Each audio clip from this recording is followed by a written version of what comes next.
Welcome back to the deep dive.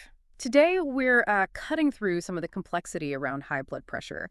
It's a concern that touches so many lives, right? And it can feel pretty overwhelming. But what if I told you that, beyond the usual medications, there's this surprisingly strong set of natural strategies, things that can genuinely lower your blood pressure? We're talking real measurable impact here, not just like a tiny nudge.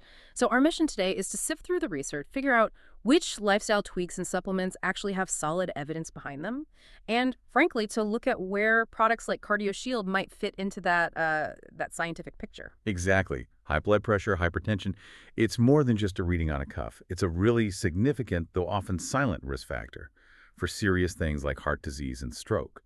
But what's fascinating, truly, is the sheer potential for these natural interventions. They can make a real difference in cardiovascular health. So today, we want to give you a clear, evidence-based roadmap for understanding these powerful approaches. Okay, a roadmap. And that roadmap, it really starts with what I sometimes call the heavy hitters, lifestyle changes. I mean, we all know diet and exercise are good for us, but actually doing it consistently, that's the tricky part. So can these natural things, these lifestyle approaches, can they truly stack up against conventional treatments? How much impact are we actually talking about? Oh, absolutely. For many people, yes, they really can. The combined effect of, really comprehensive lifestyle changes, it's been shown in proper randomized trials to rival, sometimes even exceed, Yeah. the effect you get from a single drug.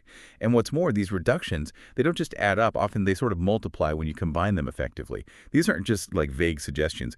They're consistently identified in guidelines as the absolute foundation of blood pressure control. The foundation. That's a strong word. Okay, so let's break down those core strategies, starting with something very personal, our diet. Most of us get the general idea of eating healthy, sure, but the actual data points pretty clearly to one specific pattern, doesn't it? The DDS diet. That's right, dietary approaches to stop hypertension. Yeah, DSH. It's not some fad, right? It's about eating lots of fruits, vegetables, whole grains, lean protein, and critically less sodium. So, what does this actually mean for your plate day to day? Well, its effectiveness is pretty remarkable, actually. The DSH diet's been studied extensively, Mm-hmm. and it consistently shows it can lower both systolic and diastolic blood pressure. That's across all sorts of different people. It's one of our most reliable dietary tools. And within that diet, potassium is a really key player. We're not just talking supplements here, but getting enough potassium from foods, things like bananas, beans, leafy greens. Potassium actively helps blunt sodium's effect, the way it can constrict blood vessels. It helps relax them, which directly helps lower pressure. That makes a lot of sense, especially when we talk about sodium itself. Reducing overall sodium, that's crucial. And especially that hidden sodium you find in processed foods, right? Oh, definitely. And I understand this is particularly important for people who are salt sensitive. Their blood pressure reacts more strongly. Exactly. That's a recognized thing. And the synergy between lowering sodium and increasing potassium is really potent. When you combine those two, lower sodium, higher potassium, the benefit gets magnified quite a bit. They're like a tag team working together to help regulate your blood pressure. Okay, so diet is huge. What about beyond the plate? Two other big ones are weight management and exercise. And the good news here, I think, is that we're not necessarily talking about like extreme goals. No, not at all. Even a modest weight loss, maybe 5 or 10% of body weight, that can lead to clinical, meaningful drops in blood pressure. That's right, predictable drops. And pair that with regular activity, something like 150 minutes a week of moderate aerobic exercise. That also consistently delivers predictable, beneficial reduction. It's about building sustainable habits, definitely, not chasing some extreme target you can't maintain. Right. And then there are other lifestyle factors too, aren't there? Things that can sort of boost the effects of diet and exercise. Yeah, absolutely. Think about moderating alcohol intake. That's important. And definitely quitting tobacco. That's a major one for overall cardiovascular health. And stress. Stress reduction, yes. Yeah. Actively using techniques like mindfulness, maybe cognitive behavioral therapy, Right. and just ensuring good, consistent sleep hygiene. These aren't just nice extras.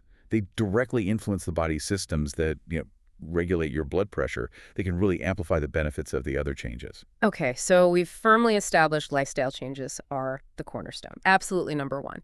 But let's be real, many of us also find ourselves looking at the supplement aisle. And you wonder, which of these, if any, actually work? because that whole supplement world can feel a bit like the Wild West sometimes. Lots of claims, lots of noise. So what does have solid research behind it for blood pressure? That's a very valid question. And yeah, we need to cut through the marketing hype and focus on compounds where there's robust, reproducible evidence. A really good starting point is aged garlic extract.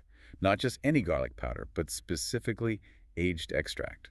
Multiple meta-analyses, looking at many studies combined, show it can reduce systolic blood pressure by several points, several mmHg, in people who already have hypertension. Several points. That's not trivial. Now, it's a measurable reduction. Mm. Sometimes it's comparable to what you might see from a low-dose blood pressure medication.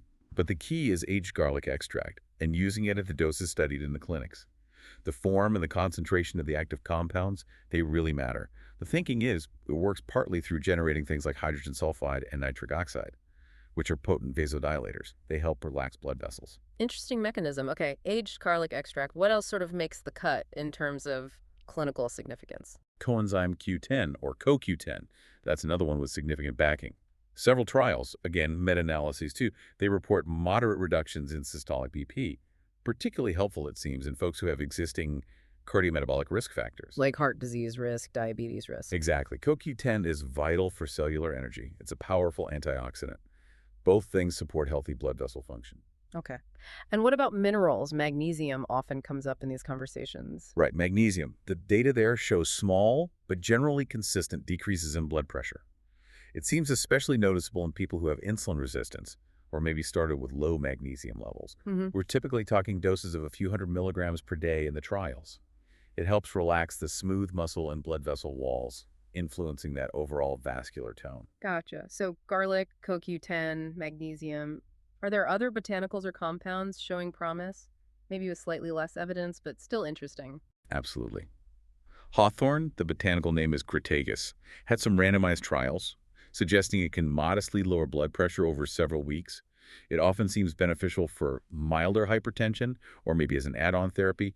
Then you have things like olive leaf extract and other polyphenols. From olives? Yeah, compounds like oleuropein found in olive leaves. They've shown some favorable effects on blood pressure and vascular function in smaller studies, things like improving endothelial function, the lining of the blood vessels. So promising, yes, but the evidence base is generally not as extensive as it is for, say, garlic or the DSH diet itself. And again, the specific extract and the dose are really crucial. Okay, that helps with things in perspective. So if someone's trying to manage their blood pressure naturally, how do these different options kind of stack up against each other in terms of impact? Well, think of it like this. The biggest, most reliable impact comes from those core lifestyle pillars we talked about first. DSH diet, cutting sodium, managing weight, getting regular exercise. Those are your frontline strategies. They deliver the biggest, most dependable results. Then when you look at supplements, aged garlic extract and CoQ10 probably have the clearest, most reproducible clinical signals. They offer moderate, fairly reliable effects for many. Okay. Magnesium gives smaller but consistent benefits, especially for certain groups. And then hawthorn, olive leaf, other botanicals, they show promise, but the effects tend to be more modest, maybe more variable, depending on the person and the product. Which naturally brings us to a really crucial point about all supplements. What about safety? What about interactions? Yes, that's so important. We absolutely have to talk about that. It's paramount. It really is. Supplements, even the natural ones, can interact significantly with prescription medications, especially things like blood thinners, anticoagulants, Yeah. and blood pressure drugs themselves. For example. Well, garlic, for instance, is known to potentially increase bleeding risk if you're taking it alongside anticoagulants like warfarin. And supplements that strongly relax blood vessels could, theoretically, amplify the effects of prescription blood pressure meds, maybe pushing your pressure too low. That could be dangerous. So the bottom line is you must always discuss any new supplement with your doctor or clinician before you start taking it. That really can't be stressed enough. Okay, Right. so keeping that safety aspect front and center. Let's pivot to a specific product that comes up a lot. Cardio Shield. It's marketed as, a natural cardiovascular support formula. Usually combines several of these botanicals and nutrients we've been talking about, things like garlic, olive leaf extract, often show up. What's the thinking behind these multi-ingredient formulas? Is there a logic to it? Well, from a conceptual standpoint, yes, an approach like Cardio Shield can make sense. The idea is, by combining several low-risk ingredients, each potentially offering a modest benefit through slightly different complementary mechanisms. Maybe one helps with vasodilation, another provides antioxidant support, another improves endothelial function, maybe another helps with mineral balance. The hope is you might get a synergistic effect, something greater than the sum of its parts. And the good news, generally, is that the types of ingredients often found in products like CardioShield are among those that actually have some clinical studies suggesting a blood pressure benefit. So the formula is, you could say, conceptually aligned with the current supplement research landscape. Conceptually aligned. Okay, that's helpful. But there are always buts, aren't there? For someone listening, maybe thinking about trying a product like this, what are the critical caveats? What do they really need to watch out for? Right. Caveat number one, and this is arguably the most important. Dose matters profoundly, hugely. Many of those positive trials we mentioned used very specific dosages, often quite high dosages of standardized extracts. So if an ingredient is included in a multi-component supplement, but it's only there at a tiny subtherapeutic amount, well, it's probably not going to have much real physiological effect. Just window dressing, basically. Could be. So you, the listener, you'd really need to scrutinize the product label, check the amounts listed for each key ingredient, and then ideally compare those amounts against the dosages that were actually shown to be effective in published clinical trials. Okay, check the dose. Makes sense. What about the quality? How do you know if the garlic or olive leaf in the capsule is actually any good? That's caveat number two, standardization and quality control. This is huge in the supplement world. You want to look for products that use standardized extracts. That means the manufacturer has tried to ensure a consistent level of the key active compounds from batch to batch. Also, things like third-party testing certifications. And just generally transparent labeling. Those are good signs. They suggest a commitment to purity and potency. Because honestly, the quality can vary enormously between different supplement brands, and that directly impacts whether it works and whether it's safe. Right. Quality and dose. And the third caveat brings us back to safety, especially with existing medications. Exactly. It's our third critical point, really just reinforcing what we said earlier. If you're currently taking any prescription meds, especially antihypertensives, anticoagulants, or other heart medications, adding any supplement, even a natural one like CardioShield, could potentially change how your drugs work or increase risks like bleeding risk. It's not a theoretical risk. No, it's very real, which is why, again, you absolutely have to run it by your clinician first. Have that conversation. Okay, so let's try and pull all this great information together into a clear, actionable plan for you, our listener.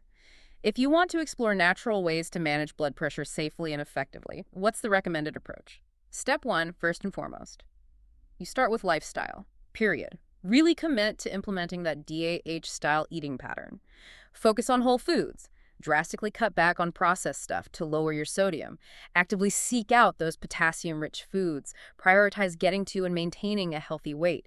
And build regular aerobic exercise into your weekly routine. Those are the big rocks. They consistently produce the largest, most reliable benefits for blood pressure.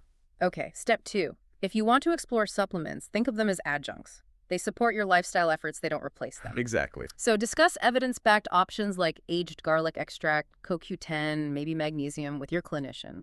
See if they make sense for you. And if a multi-ingredient product like CardioShield is something you're considering, scrutinize that label. Check the doses against the research. And, you guessed it, Talk to your doctor. Get their input before starting. step three, and this is non-negotiable, monitor. Monitor your blood pressure closely. Especially if you're already on medication. Right. If you add any supplement while taking BP meds, consistent home readings are absolutely essential. This gives your doctor the information they need to potentially adjust your prescription dosages safely if needed. It's about teamwork for optimal control. And finally, step four, maintain a healthy dose of skepticism about health claims. Good advice, generally. Yeah. While some supplements can offer valuable support, remember that none of them are magic bullets. They don't reliably replace those foundational lifestyle changes, and they certainly don't replace prescription therapy when it's genuinely needed, especially for moderate to severe hypertension. So, to really boil this whole deep dive down, your most powerful, most reliable tools for naturally lowering blood pressure are those lifestyle pillars. Yeah. The DAH diet, watching sodium, managing weight, consistent exercise, that's where the strongest evidence lies. Certain supplements, aged garlic extract, CoQ10, magnesium, do have trial support. They can offer additional, usually modest reductions when used responsibly and appropriately. A product like CardioShield. It appears to combine several such ingredients, which makes it conceptually sensible, aligned with the science we have. Yeah. But its actual effectiveness for you is going to hinge entirely on the real doses in the product, the quality of those ingredients, and crucially, the careful safety monitoring you do alongside your healthcare provider. And let's just hammer home the most critical takeaway one last time. Never ever stop or change your prescribed blood pressure medications without talking to your doctor first. Medical supervision is essential. Absolutely fundamental. This isn't just a suggestion, it's about your safety. Supplements can interact with meds, and if a supplement is effective, it might lower your pressure enough that your drug doses actually need to be adjusted downwards. Right. Yeah. And that kind of critical adjustment, that must be managed by a qualified medical professional. Which really leads to an important final thought, a question for you, the listener, to mull over. In today's world, we're flooded with health information. Some good, some not so good. Lots of quick fix promises out there. So the question is, how will you empower yourself to consistently evaluate these health claims? How will you prioritize robust science and make truly informed decisions that are right for your unique health journey?